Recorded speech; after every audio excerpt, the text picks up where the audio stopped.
Wala nang hahanapin pang ibabalita. Dito ka na, kabalikat, kausap at kaibigan. DZRR, tara na, sabay na. Magandang umaga sa ating mga tagapakinig. Kasama niyo na naman kami para sa balitang mas mainit pa sa Pandesal. Ako po si Raina Arguelles. At mga isyong gigising sa inaantok niyong mga kaisipan. Ako naman si Aubrey Perez. Ito ang Unang Balita, Isyu Ngayon. Tapat na pagbabalita siksik na impormasyon sa ika-22 ng Agosto. sa ulo ng mga nagbabagang balita. Enrile, binisita si Bong at Linggoy sa Krano. 34 na bangkang pangisda pinalubog sa Indonesia. Pinoy, walang balak tumakbo sa 2016. Alapag, pumirma ng 10 million sa bonds. Sara Geronimo, wagi sa International Singing Contest. Para sa unang balita, ngayon nakatakdang bumalik ng Camp Crame si Senador Juan Ponce Enrile matapos bisitahin ng kapwa kaoposisyon na sina Senador Ramon Bong Revilla at Senador Jinggoy Estrada na nananatiling hawak ng pulisya sa kasong kaugnay ng pork barrel scam. Si Enrile ay nagkamit din ng temporary liberty o pansamantalang pagkakalaya matapos magpiyansa ng 450,000 laban sa kasong nakahain sa kanya sa Sandigang Bayan. Ngunit ayon sa kanya, hindi pa rin niya alam kung kailan siya makakabalik sa Senado. Pinalubog sa Indonesia ang 34 na bangka na ginagamit sa illegal fishing. Ang pagpapalubog sa mga ito ay bahagi ng paggunita sa ika-70 anibersaryo ng kalayaan ng Indonesia. Ayon sa presidente ng Indonesia na si Joko Widodo, bilyong dolyar ang nawawala sa revenue ng Indonesia kada taon dahil sa illegal fishing. 5 sa mga bangka ay pinalubog sa pamamagitan ng dinamita at ang natitira ay pinalubog sa pamamagitan ng paggawa ng butas sa ilalim nito.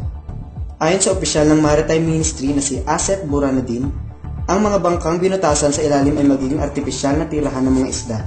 Huwag kayong aalis, magbabalik kami matapos ang ilang paalala. Uno ay ingatan, magdilig ng halaman, alagaan ng kalikasan bago pa masira at maubos ng tuluyan. Isang mahalagang paalala mula sa Department of Environment and Natural Resources. Usapang sports naman tayo para sa balita. Makakasama natin si Angel Daita. Salamat, Raina. PBA Most Valuable Player Awardee Jimmy Alapag. Pinirmahan ang kanyang kontrata para sa bagong kopo ng Meralco bago siya sumama sa Gilas Pilipinas patungong Estonia. Pinirmahan niya ang 2-year contract na nagkakahalaga ng 10.8 million matapos ihayag ang kanyang pagre-retiro noong Pebrero 2015 sa PBA All-Star Puerto Princesa, Palawan. Muling maglalaro si Alapag, ang 2003 Rookie of the Year awardee at kamador ng Talk and Text sa kanyang pang-13 season sa PBA. Kumpiyansa si mentor Norman Black na malaki ang magiging kontribusyon ni Alapag sa Bolts para sa dadating na 41st PBA season na magsisimula sa October 18. Balik sa iyo, Raina. Maraming salamat, Angel, at magbabalik po ang Unang Balita.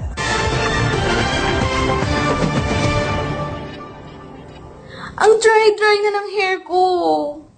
Dry at frizzy ba ang hair? Frizzy shampoo and conditioner. It was made for long and dry hair. Your hair is soft and it has fruity fragrance that lasts up to 24 hours. Why settle for less if you could have more? Available na siya sa leading supermarkets. 4 na minuto makalipas ang alas 8 ng umaga. Ang bahaging ito ay hatid sa inyo ng Paracetamol by Jessic. Ingat! At muling nagbabalik ang Unang Balita. Tayo makichika sa mundo ng showbiz kasama si Kisa Saludo. Kisses? Salamat, Raina. Panalo si Sara Geronimo para sa kanyang kantang Kilometro sa ginanap na 10 International Singing Contest na may temang The Global Sound. Ayon sa balita na lumabas sa website ng Viva, tinalo ni Sara ang ibang nakalaban na nagmula pa sa 26 na bansa. Sa pagkakapanalo ni Sara, ay gumawa siya ng pangalan sa kasaysayan dahil ito ang kauna-unang pagkakataon na nagmula sa Asian country ang nanalo. Tunay naman talagang nakaka-proud maging Pilipino. Congratulations, Sara G! At yan ang bagong balita sa mundo ng showbiz. Balik sa iyo, Raina. Dito na nagtatapos ang ating programa. Palaging tumutok para sa siksik na impormasyong dito nyo lang mapapakinggan. Muli, ako si Raina Arguelles At Aubrey Perez, salamat sa pakikinig. At palagi po tayong mag-iingat. Sama-sama ulit tayo bukas sa Unang Balita, Isyu Ngayon. Wala nang hahanapin pang ibabalita. balita, dito ka na. Kabalikat, kausap at kaibigan, DZRR, tara na, sabay na.